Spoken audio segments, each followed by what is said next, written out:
Hey everybody, welcome back to another episode of Lunar Confessions. We're here with the band Pon Pon. Yes, thank you so much, all three of you, for joining all together in one place in your combo arcade slash studio space. It's very, very cool. We're just gonna get right into it. Introduce yourselves, each, one at a time, and then where are you each from? Cool. Yeah, I'll start. Mhm. My name is Liz. I'm the vocalist, lyricist, guitar player for Pon Pon. I was born in Naperville, Illinois, but I have grown up most of my life in the Toledo, Ohio area, which is where we are right now. So awesome. Thanks for having us. Yeah. Uh, I'm Dave. Um, I'm a little bit of everything in pom poms. The jack of all trades. Synth, guitar, drums, Mm. a little bit of everything. Born and raised in Toledo, Ohio. Okay. Yep, I'm Brandon. Also born and raised in Toledo, never left. So also kind of like Jack of Dave, all I do a little trades. bit of everything. You know, guitar, bass, synth, the recording stuff. We do everything in house too. Mm. We don't. We've never actually gone to paid anybody for studio time. we do it all here in the basement.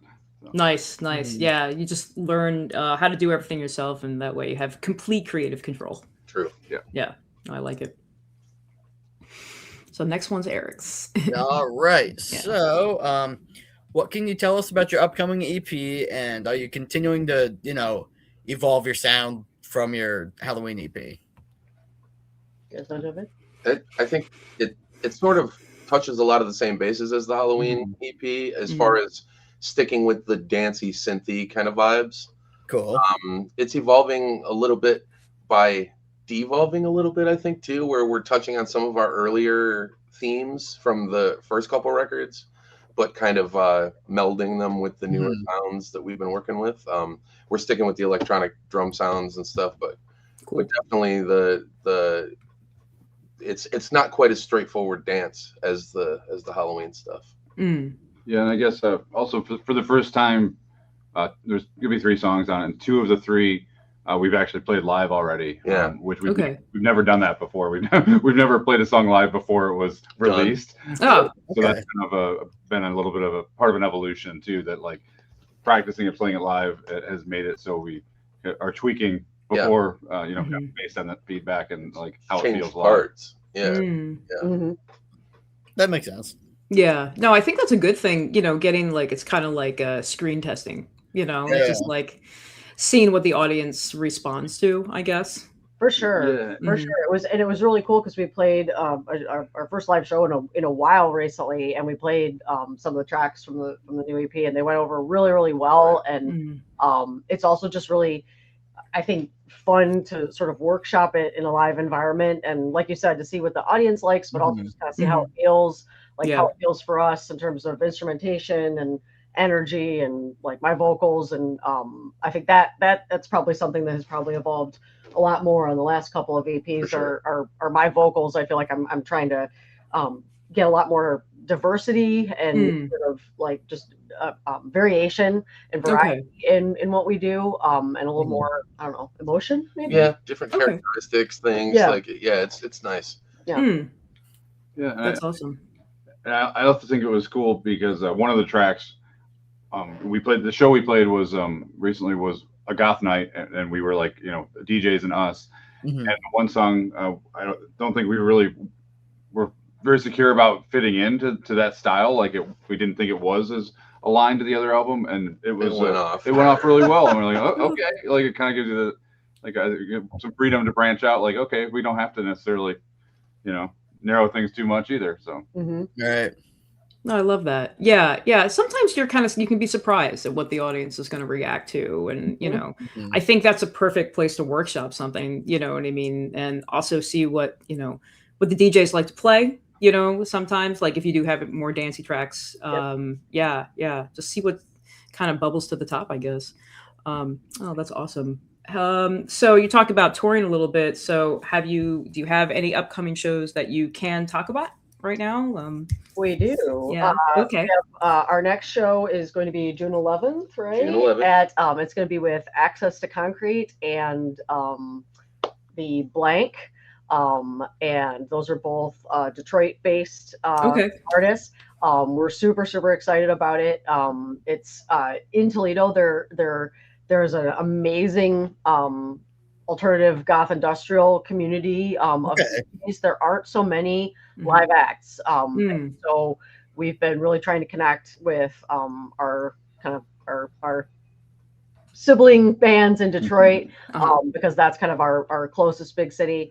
And there's some amazing DJs and an amazing scene up there too. So we're really excited about that opportunity to jam with them. And it's going to be at Frankie's, which is where our last show was, and it's also kind of like the resident home of our local goth night, which is super cool. And it was something really neat about our last show was just, I mean, I've been part of this community and the scene for years and years and years. And it's a really amazing, awesome outcome of that to be able to like collaborate with the DJs, and just that they're so open to inviting other folks in, whether it's different genres of DJs or bands and artists or whatever. They really want to explore variety in the kinds of events that they have, which is super cool, and I think helps just kind of bring all sorts of different folks in who maybe dancing isn't their thing, but they really like hearing a live band, or so like, or maybe they're into like kind of more of the house scene and they want to hear more of that. So it's just,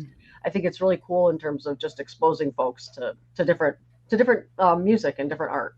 Yeah, I guess, and to say by name, it's iNation. Yeah, iNation. Yeah, iNation. iNation is the name. Brand's got a shirt on from DJ Havoc, who's Havoc. one of our DJs and friends. Audio Flash, Dark Squire, Pink Heartbreak, Ghost Bomb, and they're really great people, and really welcoming, and welcomed us onto their stage. Yeah, so they'd never had a band play like one of their nights before, and they invited us in, and we wanted to make it. We wanted to make it easy, so we were like, we'll play first, so we can set up and be ready, and then you guys can just take over after that. And they're like, oh no, we're gonna put you in the middle. Give you they gave us the best slot and just worked around it, and it was. They promoted the heck out of it for us too. They're great people. Couldn't have asked for better. Yeah, it was awesome. Oh, I love that. Yeah, I love when, there's like an up and coming goth night in a local area, whether it's a big city or maybe like a smaller one. And, it starts off as just like a DJ night, and maybe they'll have guest DJs. But eventually, once they start getting bands in, I was just like, that's when I think that's what pulls in like the most people. You know what I mean? Because not everybody wants to dance, but they want to be part of the scene, and they want to just watch, they want to watch a live band, and, maybe just meet up with friends and stuff and have some drinks. But when there's bands coming out to an existing DJ night, that's usually like my signal, like, oh yeah, this is an established, I don't know. It's just nice. Like that's when you get the most people together. Yeah, for sure. Yeah, so that does sound like a really great spot for you. So speaking of which, actually, what is your favorite part about playing live? Ooh.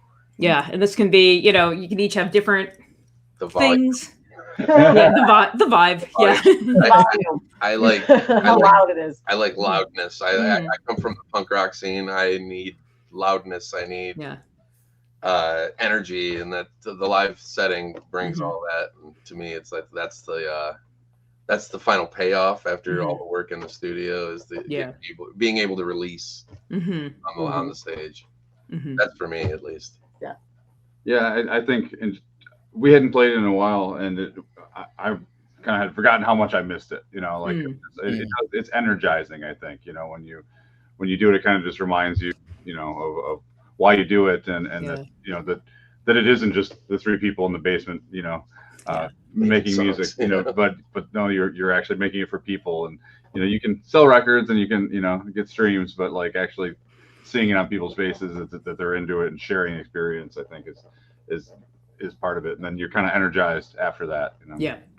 I would agree. I think speaking, Brandon's been playing, both these guys have been playing in bands since they were very young, and Dave and I are like theater kids, theater nerds, so like we really like performing. I always have, but there's always just kind of an interesting relationship with performing too, because I think there's a for some of us anyway, there's a fear to it. I think it takes a lot of courage to just like put yourself out there, and I think it's it's hard now because, like anything can be captured, anything can be put up. You've got like one bad day, or, maybe your false eyelashes fall off. Like, who knows? Like, stuff happens. Yeah. Wardrobe malfunction, you don't know.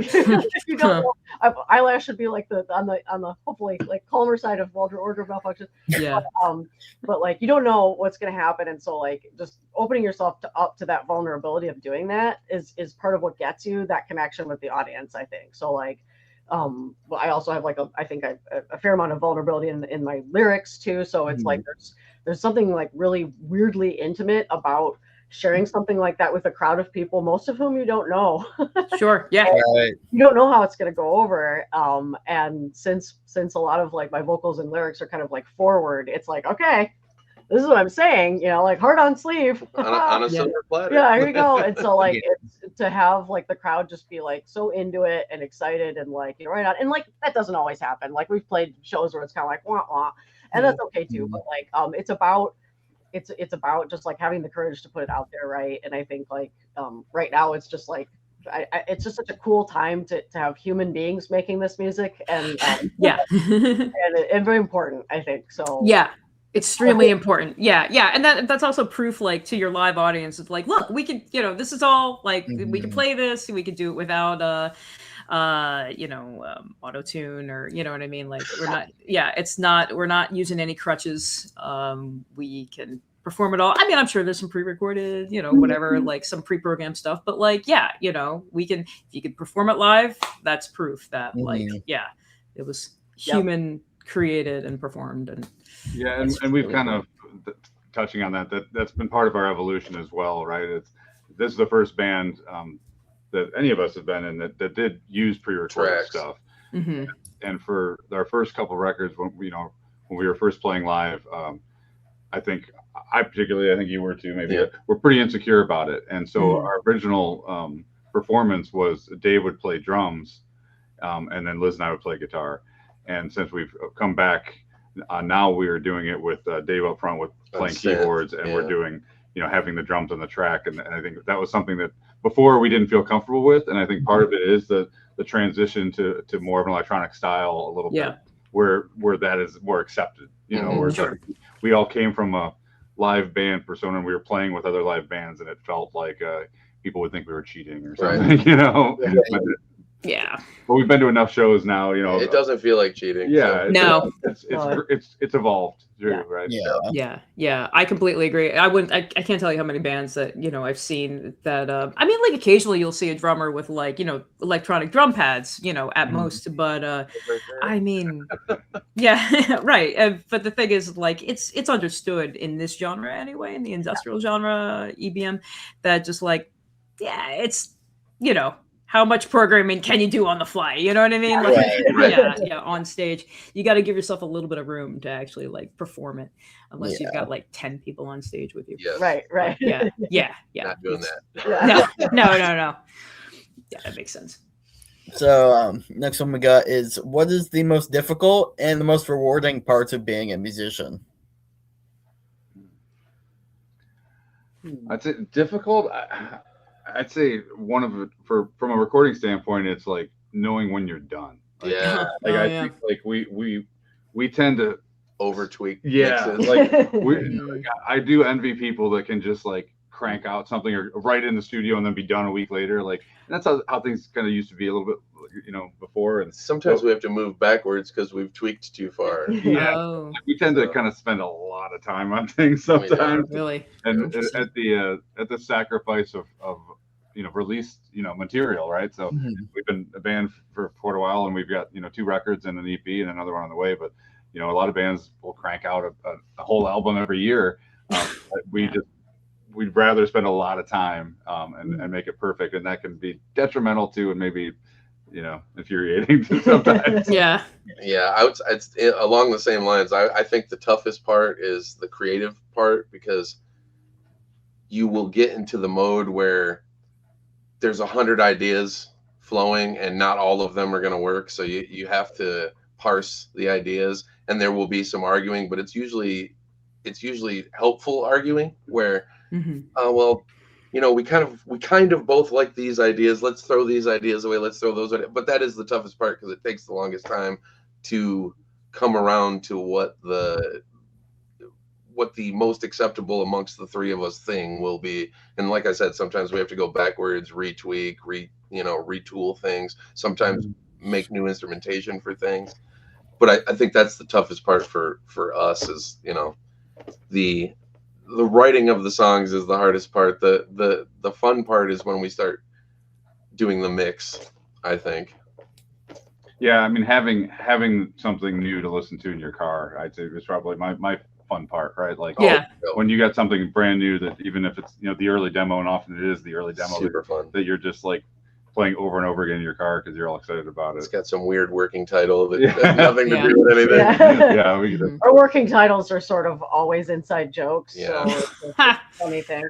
But yeah, I don't know. I think I would say maybe the difficult part for me has always been defining the sound of what we do, because that it's always evolving, and it's a lot of times people ask us, you haven't asked us yet, but I think we might have talked about this last year when we talked to y'all, but like where'd the band name come from? Like that's sort of a nonsense word, right? And so it came from, everything else felt connected to some existing idea, concept, genre, franchise, whatever it is, and that is not us. We're really like, the only thing I can say when people ask like what is our sound, what kind of music do we play, is just sort of, it's genre fluid. We move all over the place. I think that the one consistent piece is that there are definitely pop elements, you know, like the vocals are forward, the lyrics are kind of prominent, but the other stuff is very evolving all the time. So I think and I just kind of, it's just a little quirk of mine that I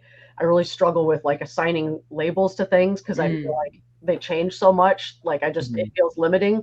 So that's challenging. But as far as like what the most, like the best part is, I mean, there's a lot of really awesome parts, but I will say like one of the cool recent things of just being in this band was having, and it kind of connects to what we were talking about earlier, but like having our songs played at our goth night by the DJs, or That like, is cool. like that. I was just like, what is happening right now? Yeah. Like dream come true, right? And then even and seeing it, like, and we had some mild success last year with our Halloween EP, and just like seeing that kind of like percolate up in some of these, you know, seeing us stuff on Moonbirds Productions and Sideline Magazine and stuff like that. It was just like, oh, what is happening? This is wild. Because not our other iterations of this band haven't seen that level of like attention. So it's just really cool to like try something new and have people be like, oh heck yeah, love this. And I'm just like, oh, like I'm glad we tried. I'm glad we're doing this, because like this is where my heart is, and this is the kind of music that I love to listen to. So to actually be able to do it, have it be received well, like super awesome. Just really, really cool, and just kind of fills your heart up a little bit as like a creative person. Yeah. I mean, I noticed because I'm newer to you know, your discography, and I was just listening to, you know, and you can even see in just like the album covers, you know what I mean? Like there's a clear defined, you know, like change when you go to the Halloween EP. You know, it's just like you've got like colorful, you know, landscapes, and then it's just black, you know, with you know, text, and I'm just like, oh, okay, yeah. This feels like a deliberate creative choice. No watercolors. No more no more watercolors, right? Yeah, you've got like clean text on black background and nice font, and the music reflected that, and I was just like, oh yeah, I can hear and see the change, and I could definitely see how the Halloween EP would be like really well received in a goth club community. You know what I mean? It's definitely dancey. You know, absolutely. I loved it. You know, for what it's worth. So. Yeah, and the older stuff kind of has like more of an indie pop, you know. I guess I saw the label like new gaze. I don't know if that's accurate, but yeah. I mean, a little bit of everything. I don't know. Yeah. Post punk, indie pop, you know, that kind of thing. Yeah. Always struggle with that question. Right? I know. Well, you said yourself, genre fluid, so it's just like so much. Depends on the track, I guess. Yes. Eclectic pop rock something. Yeah. I'm always sensitive too, because I feel like sometimes I'll be like, well, here's a word that feels like it describes us, and then like, you know, the champion of that genre is like, no, you are not. So it's like I just I love hearing from other folks, honestly. So like what you just said is great, because I love hearing what would others that listen to us describe us as. That to me is kind of better than me telling you what we sound like. Right. Exactly. Open for interpretation. Yeah. Yeah. Yep. So this question's a little bit off the wall. Describe the most interesting venue bathroom you've ever visited. Interpret that however you want. Oh, interesting bathroom venue. Mm-hmm. Well, this is a long time ago. Okay. But I played a show at Bernie's in Columbus, Ohio, and it was in a different band, and it was one of those weird sort of like surreal moments where I was the only non-dude in the band, and I was on my way to the bathroom, and I heard some guy say something about like, "Oh, did you see the bass player?" Or like a bass player chick, and I was like, I don't play bass. I appreciate that you recognize that there was a person that looks like me on stage in the band, but wrong instrument. Anyway, I was on my way to the restroom. I just remembered that moment as I was heading, but it was just like Bernie's was a real. I don't know if it's even still there, but it's. I think it is. It's kind of it was at the time a bit of a dive, and so in addition to the typical graffiti that was in a bathroom, there were like flies, and it was just very like it was it was a little, and it was summer, and AC was working, and so it was just kind of like this sort of like hot garbage situation. Oh my god. Thankfully it does not describe most of the venues here locally. That's good. At least not currently. Yeah, not currently. You got a good bathroom story? This is gonna age us, keep but it G-rated. Back in the day, the mid 90s, one of my first bands played at CBGB's in New York. Oh wow! And nice. Google the bathroom at CBGB's, and I'll tell you, it is exactly what it looks like. No! Is it exactly what you think it's going to be like? Oh yeah, the toilet is on a raised concrete platform with no door. Oh, so if you're there doing your business, you're literally on a throne. Oh man. And just nasty. It's disgusting. However, historical disgusting. Yeah, so, sure. They can get away with it. Joey Ramone used that toilet at one point or another. So. Yeah. No. I don't know. Yeah, but it was the most disgusting bathroom I'd ever been in. Oh god. Pre them turning it into a museum, there was actually still bands playing there and stuff, which makes it worse, I think. Yeah. Oh god. What about you, Brandon? Yeah. Well, I don't know.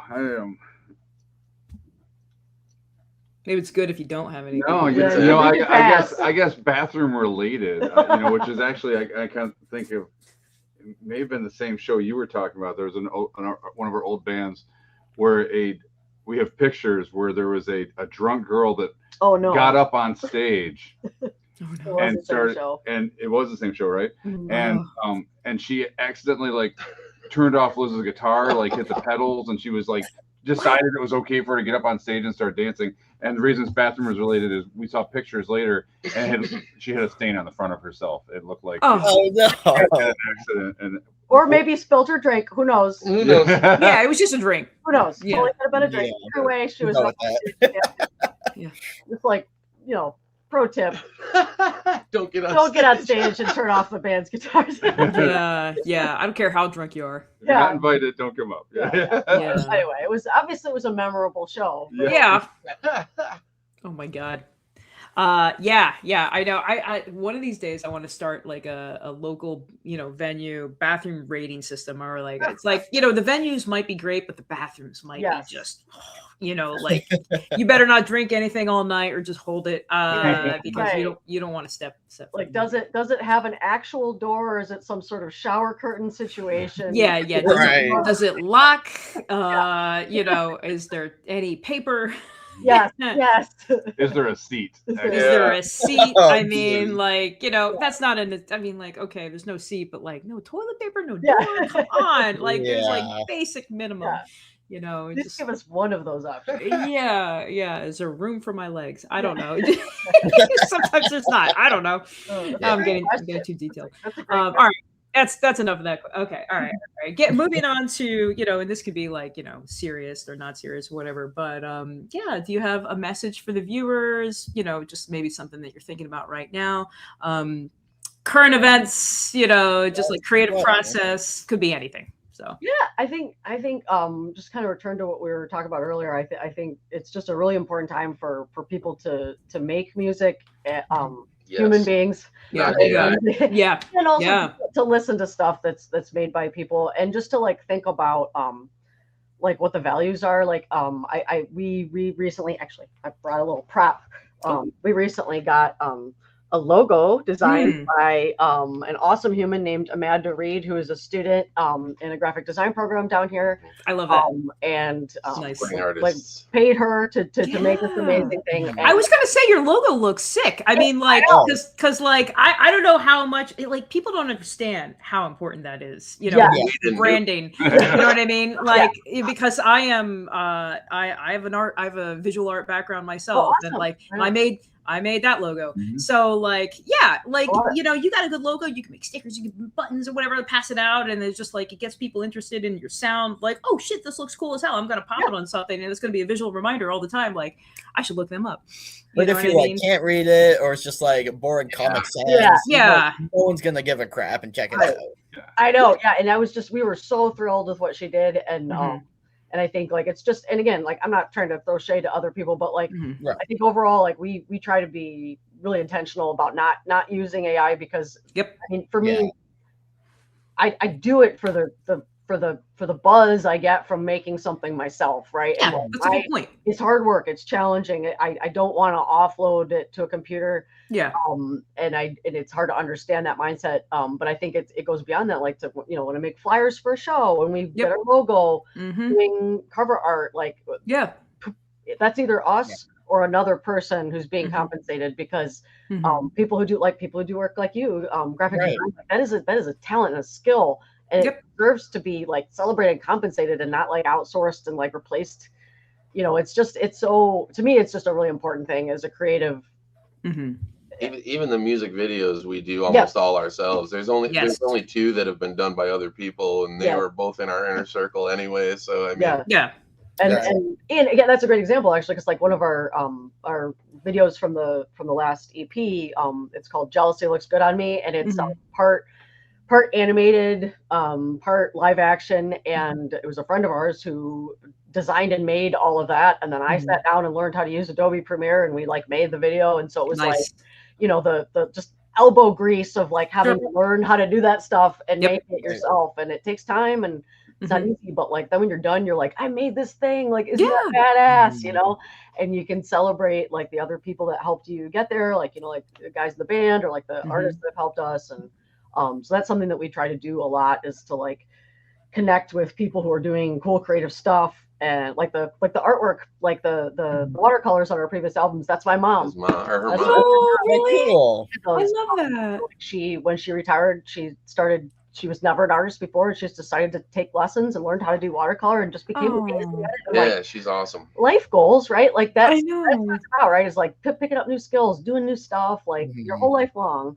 And so it's just like, I guess that would be the thing that I would say, is just that I feel like, especially now with AI, it's just really important to just be intentional about what we do, creative stuff, and making sure that we're supporting the fields that people study and like work really, really hard at to be good at this stuff. And so, as best as we can, we try to support that. Yeah. I guess I'd say that question is kind of, I'd say that I think it's important for, you said message for viewers, right? I think it's important to lean into your passions, right? Yeah. Like, I think that's really what separates a lot of people in the music community too, right? From a lot of people, that you can tell really quickly when you talk to somebody if they don't have passion in their life, right? Yeah. And I think like that's one of the awesome things about our community, and the iNation community, and when you meet people and they've got a sparkle in their eye about like what they're excited about, and they'll talk to you about it. Like, When you meet somebody that's into something and that's passionate about something, you want to talk to them, and it doesn't have to be the same thing. Like a lot of friends that are super down weird rabbit holes that I don't relate to, but I can relate to it because I get that way about things. And I think in general, that's just an awesome thing to just for yourself and for others, just to like to remember to keep passion in your life and to, you know, when things get depressing, like don't let it just like turn you into a lump. You know? Like, yeah. Don't hand yourself over to just like TV and doom scrolling. You know what I mean? Like have something hot. Yeah, like a tangible hobby. You know, it could be any. Yeah, right. And we're lucky that, you know, music is like, you know, I would argue probably an extremely important thing, whether you're a musician or just somebody who loves listening to it and collecting it. We are in a unique point in the world too, where there is so much music out there. I know people need to not get discouraged by what's popular or what's on Billboard or what's you know what's on the radio or anything. There's so much awesome music if you just do a little digging. A little bit of digging. There's so much cool stuff out there. You know, I mean, it's easy to get discouraged by, you know, the fact that the top 10 might be 7 songs by one artist.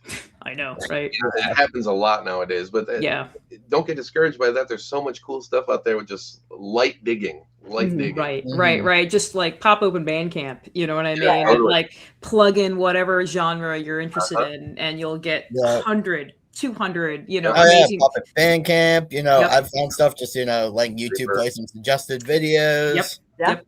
DJ mixes, you know what I mean? Like us or other ones, you know? Or talk to your local DJ. What was that song they played you liked? Right.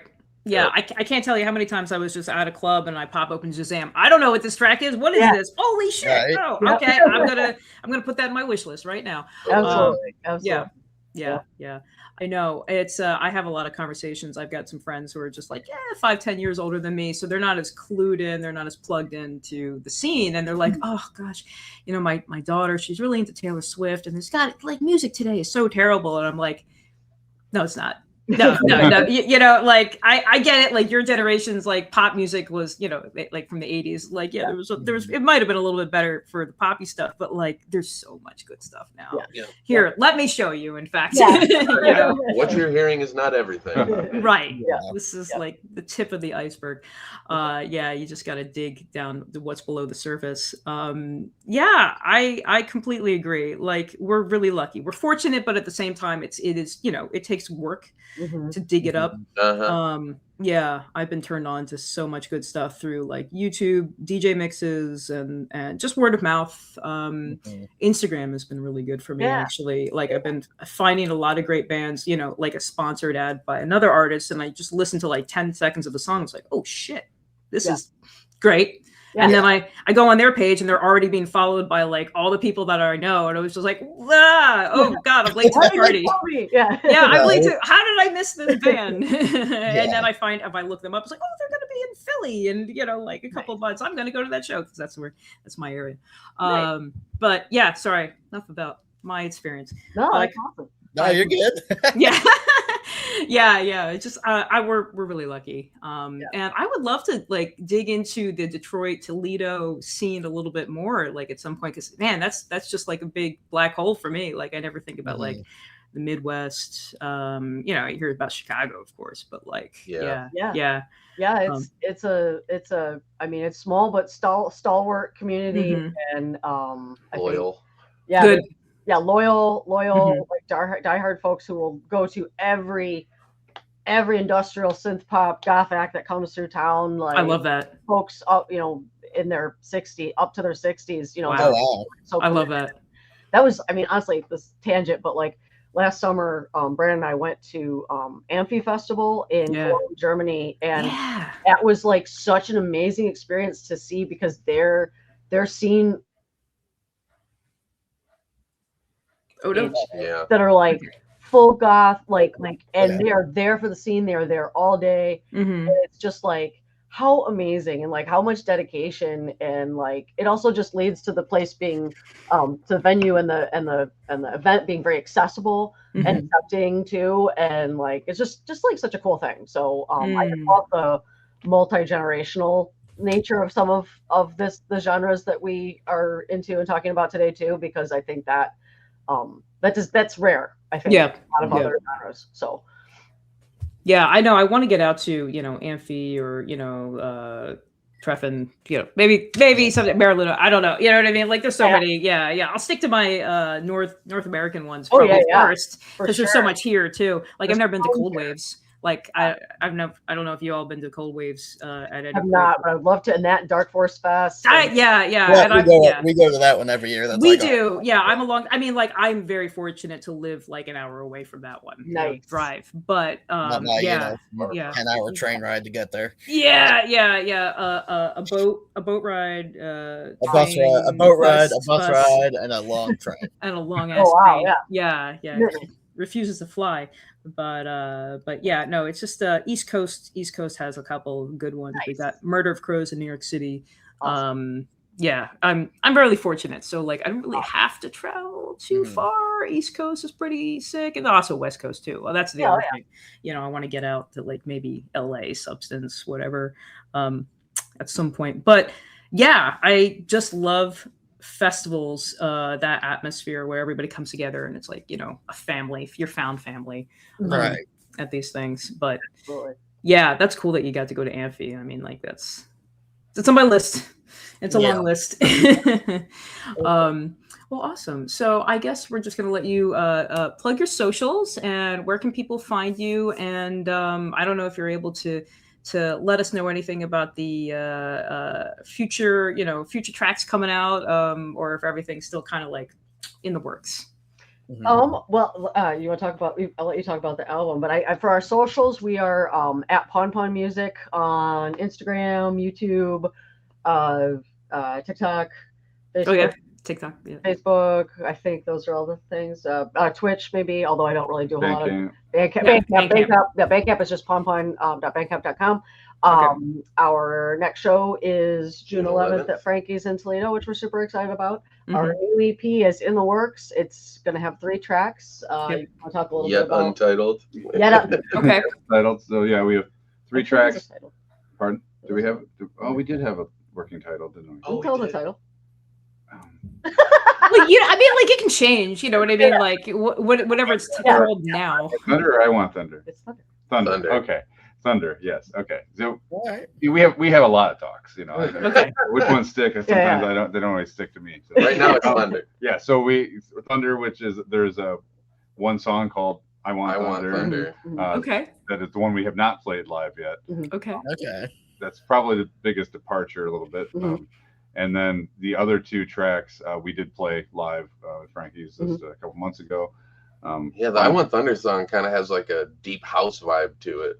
Eventually, it's like kind of piano and then turns into a deep house thing. It's cool. But I'm excited for it. It's interesting. Yeah, and then Final Form is one we played, and then Silhouette, which is also probably our newest song. So we kind of always have a bank of songs we're working on, and these are the closest. But this one, one of them is definitely newer than the other ones. Silhouette, which we played live. The one that we probably evolved the most from our live setting. And we're getting close on it. It's it shouldn't be too long before the record's out. Yeah, and we'll probably release them as singles, but like for 1, 2, and the whole thing. And we're going to do at least one video too, because we just can't help ourselves. We love making it's just so fun to make videos. And it's good promotion. I mean, like I think it's nice to have them. Let's be honest. Yeah. And hopefully you can hire, maybe get some friends to help out, or exactly. Put them in the video, or whatever. Yep. Yeah, if you want help editing, feel free to hit me up. Sweet, thank you. Yeah, we both. I do that. I've also been trying to teach myself a little bit of Premiere. So I gave it up. I did the first 1 or 2, and then Liz volunteered to take it on, and that was just a weight off my shoulder. Well, geez, video editing is so fun. It's like my favorite thing to do. It's fun, but man, it's a bear. It's a lot. But I love it. Yeah, he's OCD, and the first one we did a green screen video. Oh, okay. That's the self-titled track from our first record, Bedtime. Right, the video's on our YouTube channel, and we did a green screen that was poorly lit, poorly staged. It was in our living room, very cramped with some, so the footage lacked a great green screen backlighting, and so I spent like a month doing frame by frame Color masking correction, light correction. to fix all. It was Maybe I'm weird, but that sounds very fun. I was gonna say, Eryk is smiling while you're talking. When about I'm into that. it, I'm into it. You know, one thing. Obviously, it's not a dying art, but I would love to just take a movie, like an ancient movie, go frame by frame, and just like fix all the little dots. Clean it. Yeah. Fun. Yeah. There is something very refreshing about it, like because you just but you just keep watching, and then I see something. I see, and you just. But eventually, you don't see anything anymore. Yeah. But it was it was a lot. But and Sounds probably, like a lot. We'll do a green screen thing again at some point. I guess we kind of did for the animated one, right? So, Yeah. but and at that point, we now have lit it better. We now have a green screen wall, right? So we're not using a curtain. It's got Yeah, smart. Okay. We painted a wall green, so. Oh shit! Nice. Or you get like one of those giant seamless backgrounds where you can actually stand under. stand in it. Yeah. Oh man. Well, I can't wait. For to hear the new stuff and to see the video. Well, thank you guys. Awesome. Thank you. We really appreciate it. Yeah, we really appreciate the opportunity, and just thank you for all the work that you do, and like promoting original music and talking about it, and looking for it, and doing all the digging that he was talking about. That's your job. No, I love it. It's like treasure hunt. I can't make music, so I promote good music that I think other people need to hear. You know. Yeah. Yep. And I got this addiction. It's just like I need new stuff all the time. You know what I mean? Like just give it to me. I try to tell people that it's like when I get like such a dopamine hit when I find like new music that I like, and I'm like, oh, let's go to my playlist. Oh, it's like I found a shiny pebble and I'm gonna add it to my collection.